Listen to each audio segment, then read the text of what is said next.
Hi, everyone, and I'm going to welcome today to our interviews Jessen, who I basically studied with the University of York. Jessen, thank you so much for joining. I just want to say a couple of words that, apart from being one of the most versatile professionals I know, your interests ranging from environmental science to military service, and this is quite obvious and could be left aside. But I also know you're such a great communicator and speaker. From what I remember, joining the conferences with you, so maybe you can tell a little bit about yourself and maybe about the time when those interests got ignited in you and why you applied to the University of York and stuff like that. Sure. Yeah, thanks. And it's good to be here. I like what you're doing with the channel and this academy, so I was happy to join. Yeah, so for me, I have always had an interest in the environment and sustainability.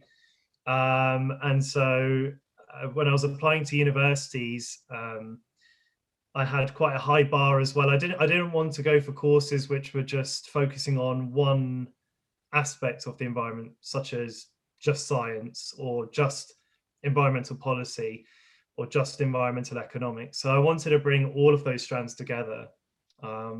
And that's one of the reasons why I chose the course that I did, which is environment, economics and ecology at the University of York, which is where we met, of course. Well, I remember the first time we met, actually, it was at the York Futures program, which is like a personal development program that we did. And then we attended lots of other events, like a symposium on waste and recycling. Yes, that's so true. Yeah, although I think we did go for the free food mainly, but nonetheless, it's still a good event. That's why I say you're a great communicator. Exactly because of this. But can you maybe tell me the time when this interest in let's say environment and policies surrounding that maybe started? Was there a moment where you kind of realized, okay, this is what I'm gonna be doing for the rest of my life, should I be saying? Yeah. There wasn't like a pin drop moment where I suddenly realized, wow, this is my interest and this is what I want to do. But it's always been there. So even when I was a child, I always loved being in sort of woods and outdoor environments and amongst nature. Those kind of things, they always fascinated me, trees, plants, even the more boring things, insects, and watching them go about their daily lives and the interactions between different organisms in their environments. So that's always been an interest. And then I did some fundraising when I was very young at school, under 10 years old or around 10. So I did fundraising back then for wildlife charities. And then I've always been involved in sort of some form of nature and environment work, whether that was blogging, speaking in magazines, or volunteering on I remember a children's animal farm, which was a really strange place to be, but yeah, it was something to do. And yeah, so there definitely wasn't a moment where it just hit me. It was a gradual process. And I think, especially coming from a sort of an ethnic minority background, I suppose, a lot of the time there's an emphasis on going into careers which are about where the focus is making money, banking and finance and law and dentistry and those kinds of professions, which are all great, admirable professions. But for me, that wasn't all the focus at all. And so, yeah, I just stuck with what I wanted to do and Great, no, proceed. absolutely amazing.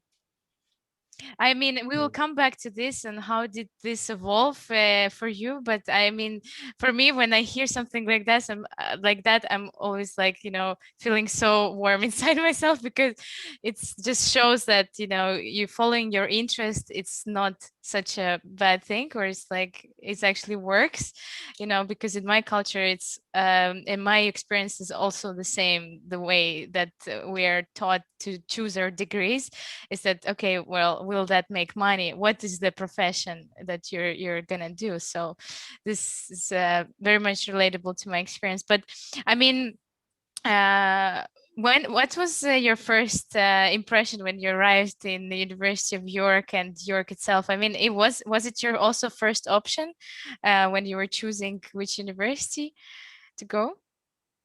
Yeah, it was. That was the one I oh what I forgot what the term is on UCAS, but yeah, that was definitely my preference. Yeah. Mm. My first choice of university. And what's interesting is I didn't meet the requirements at all for getting in. The process of getting to university was a bit of a struggle because so the qualifications we need in the UK before going to university is either three A levels, which you do between 16 to ages of 16 to 18, or a B Tech. So when I was after GCSEs, I knew straight away I wanted to go to university and I want to study in an environmental course, and I knew exactly what I wanted to do. I'd already researched university courses before 16 or around 16. So All right. I knew that whatever I did next was almost redundant. I didn't want to do it, and so I looked for BTECs because there were probably more. You can specialize BTECs in specific areas. Mm-hmm. However, there weren't any, or at least there weren't any anywhere near me which offered a qualification in sort of environmental studies, sustainability, climate Yep. change, anything like that. So I was essentially forced into the route of A levels, which is the main route to get to university in the UK. So I did biology, geography, and government and politics. They are areas of interest, I suppose, but I still didn't want to do them, and I didn't. And also, my living situation at the time was very complicated. And anyway, I didn't perform well in those exams. So I think the requirement for my course was perhaps grades A, B, B. Mm-hmm. And what I actually got was BCC, or yeah, I think it was BCC. Okay. Was quite substantially below the requirements, and I was expecting. I knew before I received my results that is I was expecting lower grades. So what I'd actually done was, and this is a really good thing to do if you are expecting lower grades. I wrote a letter to the university beforehand, explaining my situation, explaining my interest in this area, what I've done outside of school, my extracurricular activities, what I've been involved in, and basically kind of trying to sell myself and why I'd be good on the course and why I would actually achieve good grades at university, even though I haven't done beforehand. So I think that really helped actually secure my place despite the lower grades. Um, Wow, so what a yeah, story. but Actually, yeah, and my first impressions, I suppose, off York was amazing. It was great. However, I didn't actually choose York for any of the reasons that I will explain uh, later on why I enjoyed York. I actually applied for York only for the course, and that was it. My only consideration was the course, because at the time of applying, uh, the course offered by York was the only one in the entire country which brought together the science, the politics, the economics, the business aspects, but all to do with the environment. And it was the only one to do that. So that was my main focus, and that was the reason I chose York.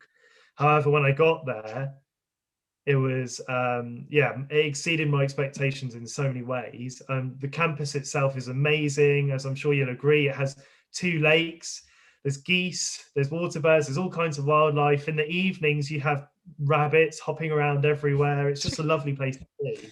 yeah. And the city itself is an amazing place to be. So there, yeah, great first impressions of the university, definitely. And I see that you kind of say that basically the main reason for you was the course and the way that they made it so interdisciplinary and the balance. Yeah, maybe you could talk a little bit more of what it means to study an interdisciplinary course, because I did also the same, and I actually can say that I did choose because of the course University of York, apart from the fact that also other places do this course, but it was the first one or it was the best one in it. So can you tell me maybe a little bit more of like, um, is it so much different maybe than studying just one specialty? What could be your thoughts on this? Yeah, well, I think it's quite an old-fashioned route to go down, to study a single subject in silo. So I think the future workforce will really benefit from young people that have studied interdisciplinary courses and have that understanding of issues from multiple different angles. So for me, what I was seeing before I went to university was scientists communicating very worrying messages about the environment, and essentially all of the environmental degradation and climate challenges all being caused by human activities. However, that those scientific facts and scientific knowledge wasn't penetrating the institutions that actually have an impact on the world and create those changes necessary. And what I mean by that is politics and basically private sector, the economy.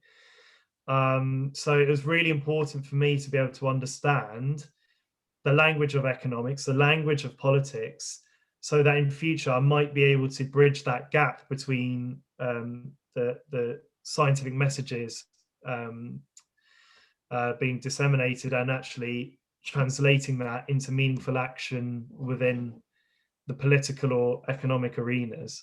So I think that's why the interdisciplinary nature of the course was so important for me. Oh, wow. So you basically saw the problem already and you said that I'm going to study for solving this problem in a sense, right? Because this is, I agree completely that in politics it's true that it should be more actionable and relating to the actual results. True, absolutely. Wow. I mean, um my question is how to reach to that understanding for, I mean, from a young age, but I don't know, maybe it's an open question that can require more kind of thought. But what do you think personally? How come that you understood this and that you chose this interdisciplinary course? I mean, because you just came to it naturally because of your interest, right? And you just read a lot, you just studied, basically you said like extracurricular activities on the side. What do you think was the main kind of point? Um, yeah, I did. I've never really been an academic, I suppose, in the sense that I've never been really interested in lots of reading and books and writing long essays. And but what I did do was read a lot of sort of news articles and uh, opinion pieces and things like that. So and watch lots of sort of documentaries and news programs related to the areas of my interest. So it was, I think it was just very obvious and clear to me that there was a problem, and that problem wasn't being addressed by the institutions that govern us. So I think it was just a very, for me at least, it was just, it came to me very, it was like an obvious Natural thing thing. that Yeah. it's, there's a problem and it's not being solved. Yeah. So then I suppose I did go through the thought process of thinking, well, okay, well, why isn't this happening? And I don't have, I didn't have the answers. I still don't have the answers, but I think, I think it was, I think I sort of deduced from my reading that um, economics and politics, they have a very different criteria for making decisions, and science wasn't necessarily one of those things that met the high criteria for a decision or a policy to be made or a business decision to be made. It was primarily, I think it's quite common knowledge, but generally money turns the, makes the world go round. So money's obviously very high up there. And then also whatever's going to get a government re-elected, or those politicians re-elected, or what's going to make business stakeholders happy. And usually at that time, at least, the environment wasn't really up there. Things are starting to shift. And there's definitely, I think, business becoming late to the game, but actually stakeholders are now much more aware of the problems and the science being communicated, and there's a much higher awareness now. And actually it's quite interesting to see that transition. But yeah, definitely at the time there wasn't, it just wasn't happening. There was no penetration of that science getting into the decision making of business and politics. It wasn't happening. Understood. Yes, no, it's just so fascinating how it just because personally I think out of my interest in politics in economics, well, I did understand maybe that I want to be an entrepreneur as well, personally. And then I understood, like, yeah, as you say, the languages, but for me it was more general, right? So you had this topic of environment. So but it was such a challenge for me to now realize this, so it didn't happen. So for me it was a very, very struggling period because I did think, okay, I went to the university, but what was the purpose of this at the end of the day, even if since there is just a problem that needs to be solved in the world, So maybe my next question to you would be, maybe then how does your education now influence what you're doing? And maybe maybe you can elaborate on what you're doing right now and what was, let's say, your path to this, because I know you have worked during the university in army, right? And you studied at the same time, and maybe people can say that it's very hard to manage all these things. But what do you think of this whole, let's say, practical experience that you had in your life, maybe more work experience? I thought maybe to dive into this. Yeah, I'll get to that. I just thought of something that on the previous question, because I think it's quite interesting. Because obviously I was just speaking a lot about the environment, but not everyone's interested in that. You might be interested in those traditional industries and stuff. So what my advice to young people would be is think about what your interests are, not necessarily a problem, although that's very helpful. That is very helpful, thinking about a problem that needs to be solved. But think about your interests and the future of that industry, and maybe another discipline that could be merged together to make that industry better. So for example, bringing, let's say, robotics or artificial intelligence into healthcare. That's I think going forward that will be a very, very big area, and I think merging those two disciplines together is a very good thing to do. So maybe you won't be able to find a specific course which is like robotics and healthcare, but what you might be able to do at university is take elective modules in another department. So you might be able to take a module in the physics department, even though you're studying medicine, for example. So I think it's a good idea to start thinking about, especially before university, start thinking about those kind of things and where you can link up different subjects together.